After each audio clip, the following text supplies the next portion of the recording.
In class on Monday, we began looking at imperialism, and we looked at some of the motivations for imperialism from a variety of different perspectives. One from a German perspective, one from a French perspective, and then you read that excerpt from Josiah Strong about the Anglo-Saxon race. So the goal today is just to get a real basic overview of what imperialism is, and then start to look at in more depth some of the motivations for imperialism and why there's a big focus on imperialism at the end of the 19th century. So what I want to do first is define imperialism. Since we've been throwing around this word, you've probably heard of it before, but we want to attach a definition so we have a better understanding of what it is. So when we look at imperialism, what we see is one country extending its control and its power over other land, and this could include countries, nations, tribes, some other individual.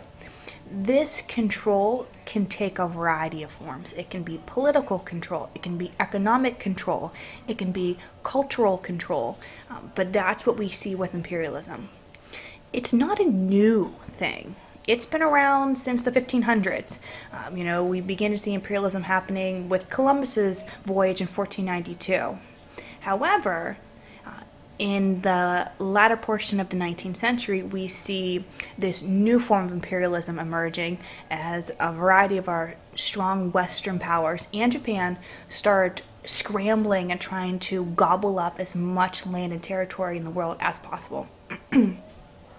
So there's a difference between the imperialism of the 16th, 17th, 18th century and the imperialism that happens at the end of the 19th century. When you look at the old imperialism, so you're talking, early 15, 16, 1700s, what we typically see are countries setting up trading posts. So they're not extending full control over territory, they're just establishing trade possibilities. The new imperialism of the 19th century is, direct control over a territory. So they want to take that, they want to control, a variety of aspects, not just focus on being able to trade.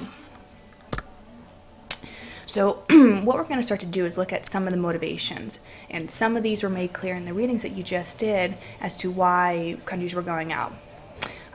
First motive is economic.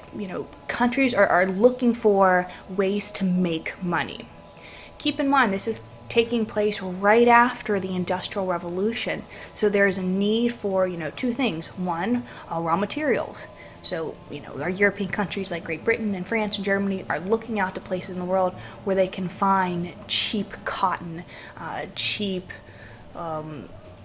any type of raw material. They're going to take it home, they're going to manufacture it, and then, so they take these manufactured goods, and now they're looking at places in the world where they can sell them, and they're going to sell them at a higher rate so they can make a profit. So they're going to be looking at territories of the world that are not developed, that don't have the ability to manufacture these goods, or haven't utilized the raw materials like the Europeans have done so in Europe. Second motivation for imperialism comes back to something that we talked about in the 1800s, which is nationalism. Nationalism starts to rise up, in the mid-1800s, and it's connected to imperialism as countries want to try and outdo other countries in Europe. They want to one-up them and better them. So, the more colonies I have, the less colonies you have, which makes me better than you. Third aspect is racism. Racism is something that we saw yesterday in that excerpt from, or maybe today, that you read from Josiah Strong, that our Western countries believed that their race was superior to other races in the world, that there was a difference between inferior and superior races.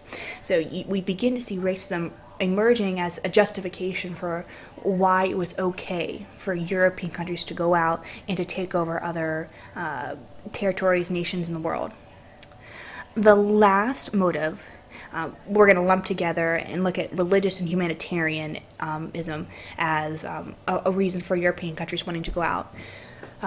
There is a justification that our European countries are civilizing those groups of people that are uncivilized. They don't have the same Western customs, they don't have the same Western dress, they don't have the same traditions, so hence they must be uncivilized. So our European countries came in and wanted to make them like the West, like Europe. So that's the humanitarian end. On the other end, we see, missionaries going in and wanting to spread Christianity in an attempt to save the souls of the native populations who didn't know Christ. So these both, these are the positive, like, hey, I'm trying to help you, motivation, justification, even though a lot of the times the native populations did not want or were not asking for help.